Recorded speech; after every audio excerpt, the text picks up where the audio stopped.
আমি তাড়াতাড়ি পিস্তলটা উঠিয়ে কোমরে গুজে নিলাম। হেই, আমার রুমে আসার সাহস তোমার কি করে হয়? এর আগের বার আসলে, এখন আবার এসে আমার জিনিস ধরেছো। আপনার সাথে প্রথম খারাপ ব্যবহার করেছিলাম, তাই ওইবারও ক্ষমা চাইতে এসেছিলাম। কিন্তু কে জানতো আপনি তখন গোসল করছেন। আমি ভাবলাম আপনার গোসল করা শেষ, তাই এখন ক্ষমা চাইতে আসলাম। কিন্তু এসে আপনাকে রুমে দেখলাম না, তাই পিস্তলটা দেখে আচমকা ভয় পেয়ে গিয়েছিলাম। এইসব ফালতু কথা রাখো। আমি জোরে জোরে কথা বলছিলাম। মা বাবা ভাইয়া ভাবি সবাই আমার রুমে আসলো। কি হয়েছে?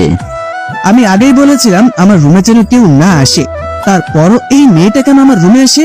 ওর কাজ কি এখানে? পাপা, একটু শান্ত হ। কিসে শান্ত হব? আমার রুমে কেউ আসতে পারবে না, আর আমি আমার মতন থাকবো, সেটা আমি আগেই বলেছিলাম।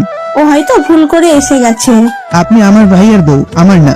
আমার ব্যাপারে কোনো কথা বলতে আসবেন না। আমি আমার ব্যাপারে আমি নিজে সামলে নিতে পারবো, আর ভুলেও আমার রুমে যেন কেউ না আসে। ও তোর ভাবি রিমন, ভালোভাবে কথা বল।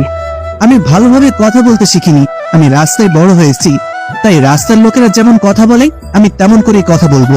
রিমন, আমি তোর ভাই, আমার সাথে এমন করে কথা বলতে পারিস না। সেই ভাই, যার জন্য ছোটবেলায় প্রতিদিন মার খেতাম। টাকা চুরি না করেও যার জন্য আমি চোর প্রমাণিত হতাম আর মার খেতাম। আর সেই ভাই যে টাকা নিয়ে আমার কথা বলেছিল আর আমার বাড়ি থেকে চলে যাওয়ার কারণ তুমিই ছিলে। আর সেই ভাই যে টাকা নিয়ে আমার কথা বলেছিল আর আমার বাড়ি থেকে চলে যাওয়ার কারণ তুমিই ছিলে। ভাইয়া, আর কোনো কথা বলছি না। আমি এখন রেস্ট নিব। সবাই এখন এখান থেকে যাও, আর ভুলেও আমার রুমে কেউ যেন না আসে। আচ্ছা। তারপর সবাই চলে গেল। 30 মিনিট যাওয়ার আগে আমার দিকে একটা রহস্যময় চাহনি দিল।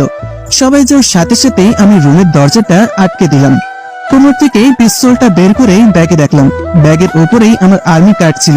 ওই কার্ডটা মেয়েটা দেখলে বুঝে ফেলতো আমি একজন আর্মি, আর তারপরে সবাই জেনে যেত, আর আমার এখানে মিশনটা আর হতো না। তাই আমি একটু রেগে সবার সাথে কথা বলছিলাম। হঠাৎ আমার ফোনে একটা কল আসলো। আমাদের স্যার ফোন করেছে। রিমন, তোমাকে যে মিশনটায় পাঠিয়েছি, আশা করে তুমি মিশনটাই জয়ী হবে। ইনশাল্লাহ স্যার।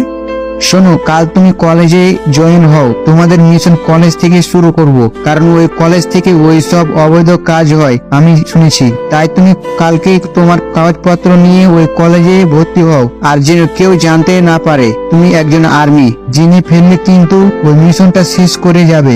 না স্যার, কেউ জানতে পারবে না। ওকে, আর শোনো, আমি আরো কয়েকজন আর্মি অফিসার পাঠিয়েছি, ওরা তোমাকে সাহায্য করবে। স্যার, এসব তো দরকার ছিল না। দরকার আছে রিমন, এটা খুবই গুরুত্বপূর্ণ একটা মিশন, আর আমি ওদের তোমার ছবি দেখিয়েছি। ওরা কলেজে কাল তোমার সাথে পরিচয় হয়ে নিবে। Okay sir. Okay, bye. তারপর স্যার কলটা কেটে দিল। আমি সবকিছু ঠিক করে নিলাম। কাল কলেজে ভর্তি হতেই যা যা কাগজপত্র লাগবে তা একটা